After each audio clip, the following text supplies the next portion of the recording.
Hello everyone, my name is Mikhail Tuzovsky and today I am going to talk about some technology here. The title of the presentation is The Can of Beans and it's a case study about choke production in the gas fields. Why a case study? Have you ever heard a phrase like this? If we'll open the choke, water will kill the well quick, we will produce less over time and ruin the recovery. I've heard it too many times from too many people, including guys from the field, engineers in the office, and the management in the headquarters. That's why I did this case study to demonstrate that this is simply not true. In this case study, it's shown that enhanced production will add more reserves, and all the calculations in this study are based on math and physics, and no myths and no legends and so-called experience included. Let's consider a can of beans. If you eat the can of beans fast, then the can doesn't last as long as if you eat it slow, but you still eat the same amount of beans. This is clear. Now, let's look at the same can, but instead of beans, we'll put gas in it. And add some water at the bottom to represent a typical aquifer in a gas reservoir. There is a fixed volume of gas above water. When you remove the gas, the water moves up. You can do it slow or fast, but the volume of gas above the water is the same, just like in a can of beans. The water level will rise, gravity stable, as defined by Newton's law. Let's look at this water right here. Couple of words about an aquifer. Here are two types of an aquifers: steady state and pseudo-steady state. Steady state is infinite volume and is like an ocean. Pseudo-steady state has limited volume and is like a swimming pool. In our case study, I am going to use an ocean attached to our can of gas. Next step is to do some simulation runs. This is a cross-section of a gas in a can. Water is here, well is here and is perforated in the top layers.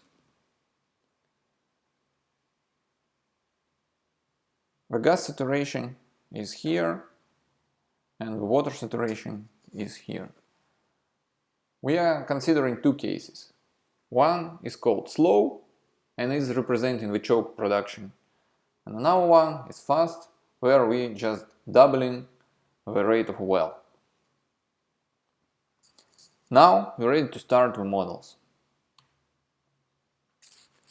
Watch how water moves to the perforations in both cases. Oh no, water killed the well quick, we told you that. And in this case, water just arrived to the perfs. We were right, so it's true. But which case do you think produced more gas? Slow or fast? In terms of recovery,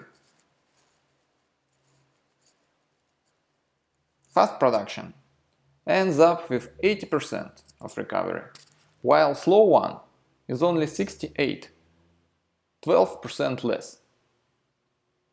Why is that?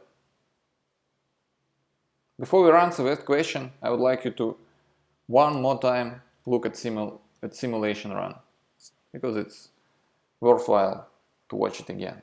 So water is very fast, heat vapors if we produce it very fast.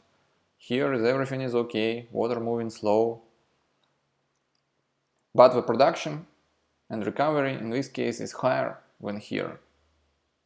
Interesting, isn't it?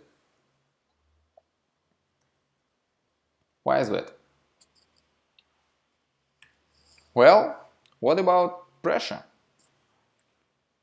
In a fast case, reservoir pressure dropped much more than in slow case. You can see it here.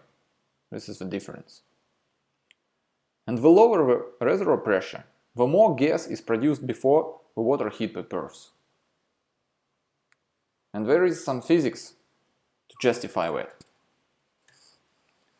In 1662, Robert Boyle published his law. Here, P is pressure and there is volume. And we can write it down in terms of different reservoir pressures and volumes. If V is a gas production volume, then which volume is more, volume 1 or volume 2? Of course, everything depends on the pressure here. And if P2 is lower than P1, then of course volume 2 will be higher than volume 1. It's just maths. In our case, volume 1 is represented by the slow production with higher reservoir pressure and lower production. And volume 2 represents the enhanced production where P2 is lower. Just physics and maths. I would like to stress that this law does not include permeability, porosity, saturation, or any other so-called geology terms. Meaning that this law just works everywhere. I mean, in every gas reservoir on the Earth, on the Moon, or even on Mars. Everywhere. It's a law. Incremental recovery. In terms of incremental recovery, here are some equations. You can write them down if you need to calculate incremental recovery when you have different reservoir pressures at the end of their development. The lower the P2 gets over P1, the higher the incremental recovery will be. Well, what do you think now? If we'll open wet choke, water will kill the well quick, will produce less over time and ruin the recovery? Well, I think this is not the case. I think if you have an aquifer, you have to produce fast to outrun the water. And if you don't have the water, then just blow it down.